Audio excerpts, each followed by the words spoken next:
Let's face it, finding the perfect lube for anal is difficult. Well, at least it was until you came here. Because I'm going to give you a rundown of all your options and tell you which one is going to make backdoor entry as fun as humanly possible. Let's start with your options. Water-based lube like Astroglide or our brand new water-based lube. It's safe with all condom and sex toy materials. Duration, I rate about 5 out of 10 for anal, which speaks for itself. Its slickness is about 8 out of 10 for anal, which is why people still use it. Silicone-based lube like Sliquid or Gun Oil, safe with all condom materials and most sex toy materials. Now, some blends of silicone can react with silicone toys, so be wary of that. Duration, I'm gonna rate that a 10 out of 10. It's one of the like longest lasting, is like literally one of the longest lasting lubes you can possibly buy for any purpose. But its slickness, I rate about a 6 out of 10, which is why I personally hate it and don't recommend it for literally anything. Oil-based lube like palm grease. It's safe with some condom materials and most body-safe toy materials. It works with silicone, glass, wood, ceramic, leather, PVC, silagel, lambskin, and polyurethane. Duration, I rated about a 9 out of 10, and slickness, I rate about a 9 out of 10. Hybrid oil-water-based lube like Boy Butter or The Butters, Lube, Aloe Shea, and Cocoa Butter. Duration, I rate those 10 out of 10. Slickness, 10 out of 10. Now, to be honest, I'm really rating The Butters, not Boy Butter. We'll talk more about that later. And although I didn't mention it, the material compatibility is exactly the same as pure oil-based lube.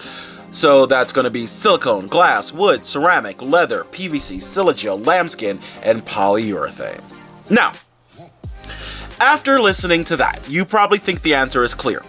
But if that was true, we could wrap things up here. How fucking boring. Our lube is the best. Go buy it.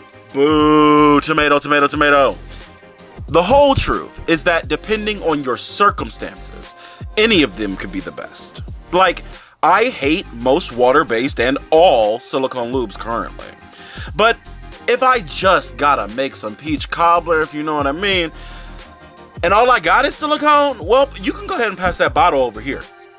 Obviously, you're not always going to be desperate though, so when you have all your options, what's truly the best? Well, that still depends. Are you using latex condoms? If so, grab you some water-based lube. There is no better option for your butt when using a latex condom than water-based lube. But if you're not using a condom, then let's go ahead and get that oil-based or oil-water-based hybrid and get fucking. Years back when I was just a lowly sex blogger, I was asked what the best lube for anal was roughly 12 times a day. Even back then, I championed Boy Butter, the water oil-based hybrid, as the worthiest choice. Since then, things have changed dramatically. The once formidable king of the hill has been supplanted by a pair of all-natural, 100% vegan, long-lasting, pH balancing Wonder Twins. The Butters Lube, Aloe Shea, and Palm Grease. Yes, I make the butters, and that means I'm incredibly biased. Still, it was only after 7 years of testing lubes professionally that I decided to make something better for a couple of reasons. As I stated before, silicone isn't slippery enough. Water-based always dries out.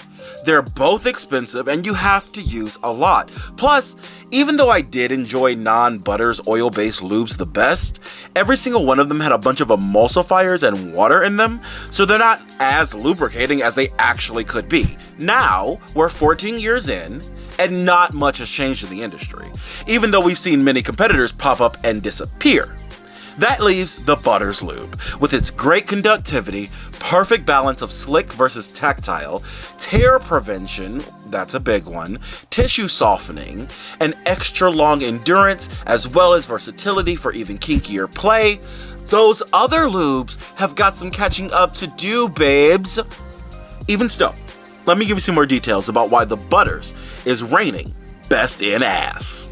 And because, of course, we are sex educators still to this day, we will be talking about the possible negatives of using oil-based lubes at the end. Reason number 1, price. An 8-ounce tub of the Butters Lube costs just $29 shipped. And palm grease is even cheaper. That's 2 months worth of daily butt stuff for just $14.50 a month, or 48 cents per pounding.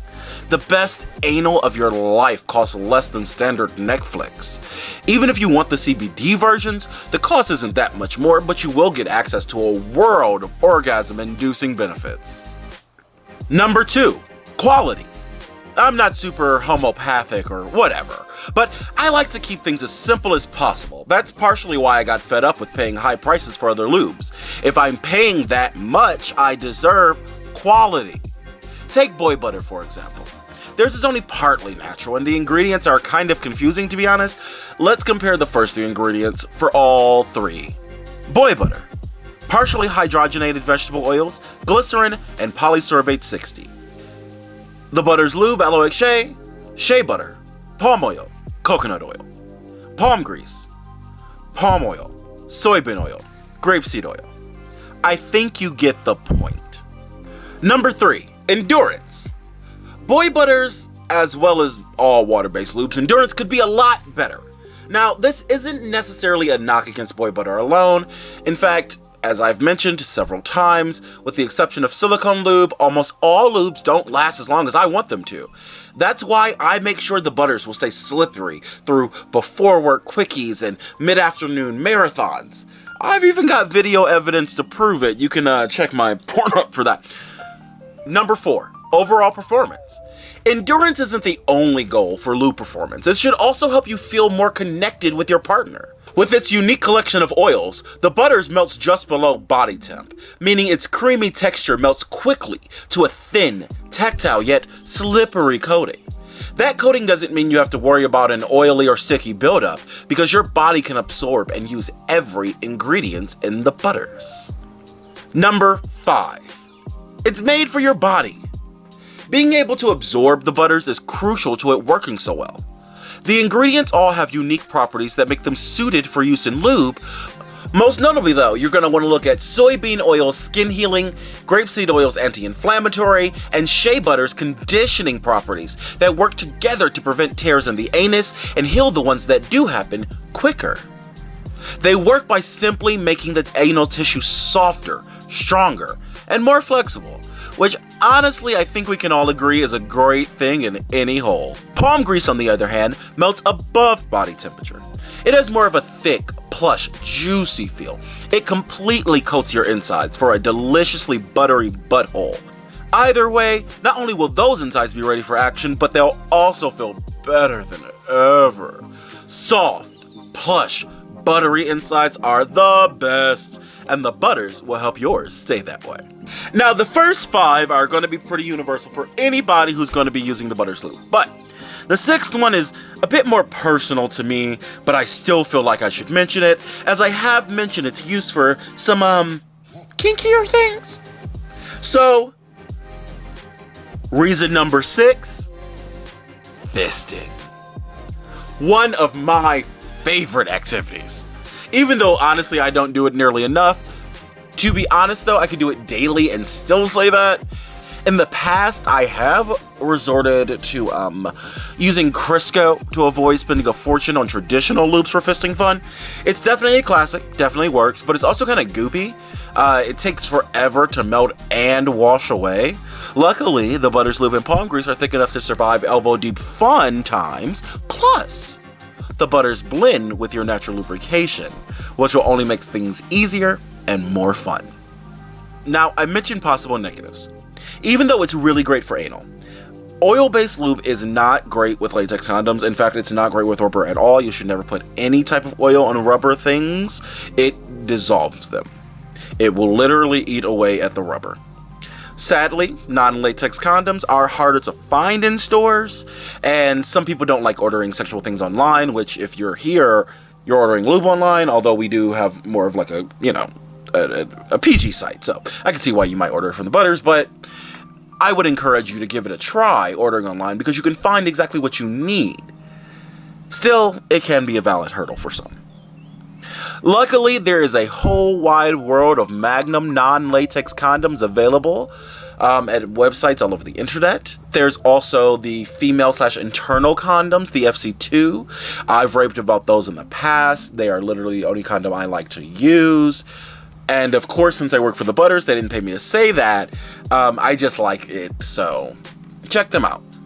Also, I think you might find a preference for latex condoms if you actually give them a chance.